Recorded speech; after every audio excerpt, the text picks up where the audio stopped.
Olá, hoje a gente vai mergulhar num dos poemas mais cinematográficos e, olha, mais poderosos já escritos, a oração do profeta Abacuque. É uma jornada muito intensa sobre encarar o medo, aquele medo absoluto, e mesmo assim, de alguma forma, encontrar uma fé que não se abala.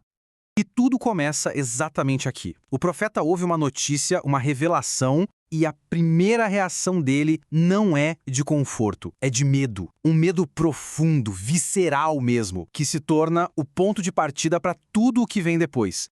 Para a gente entender o que está acontecendo, é importante saber que este capítulo inteiro é, na verdade, uma canção.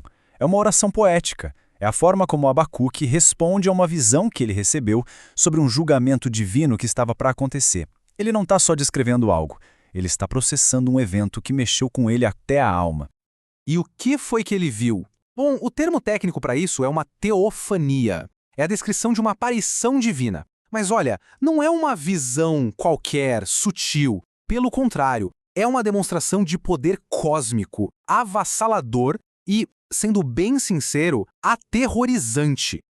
Ok, então vamos entrar no coração do poema. É muito interessante ver como as imagens vão se construindo uma em cima da outra, sabe? Criando uma cena de proporções épicas. Parece até um roteiro de filme. A cena já começa numa escala cósmica. A glória divina não é uma luzinha lá longe. Ela literalmente cobre tudo, os céus inteiros. E a terra não só reage, ela se enche de louvor. O palco está montado. E então, o foco se fecha num detalhe específico. Dessa presença gloriosa saem raios de luz. Um poder imenso, contido, que está prestes a ser liberado. A tensão só aumenta. O poder aqui não é só criativo, ele tem uma força destrutiva. A praga, a doença, o acompanham. Cada passo deixa um rastro de fogo. A visão vai ficando cada vez mais intensa, mais perigosa. Agora, a demonstração de poder atinge a própria Terra. As coisas que a gente considera mais permanentes, sabe, as montanhas antigas, elas simplesmente desmoronam. Isso mostra de um jeito brilhante uma força que pode desfazer a própria criação.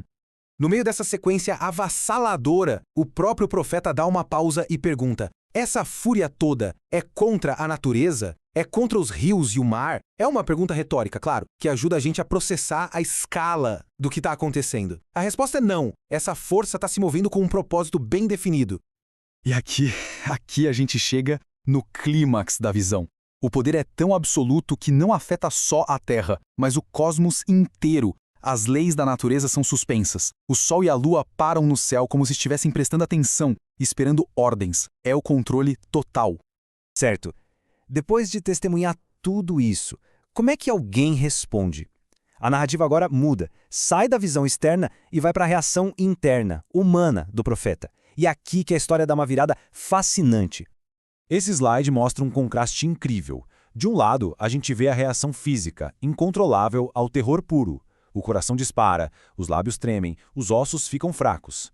Do outro lado, uma decisão consciente, uma resolução da alma. Eu vou esperar com paciência. É o ponto exato onde o medo começa a virar a chave, a se transformar em fé. E essa decisão leva a gente para o movimento final e talvez o mais famoso desse poema. É aqui que Abacuque faz uma das declarações de fé mais radicais que existem, justamente quando ele encara a possibilidade de uma devastação completa.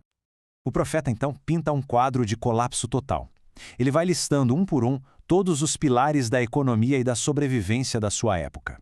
A figueira, as uvas, as azeitonas, os campos, as ovelhas, o gado, tudo falha. Não é só uma dificuldade, não.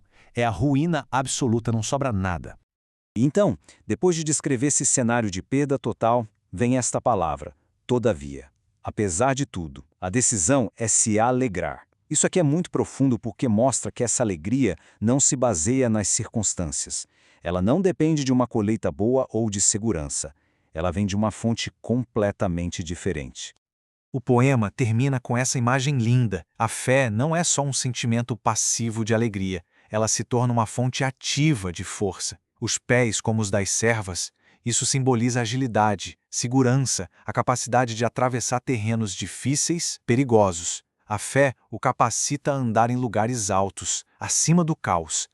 E assim, a oração de Abacuque, que começou com um medo avassalador, termina com uma força resiliente. E isso deixa para a gente uma questão atemporal, que ecoa através dos séculos.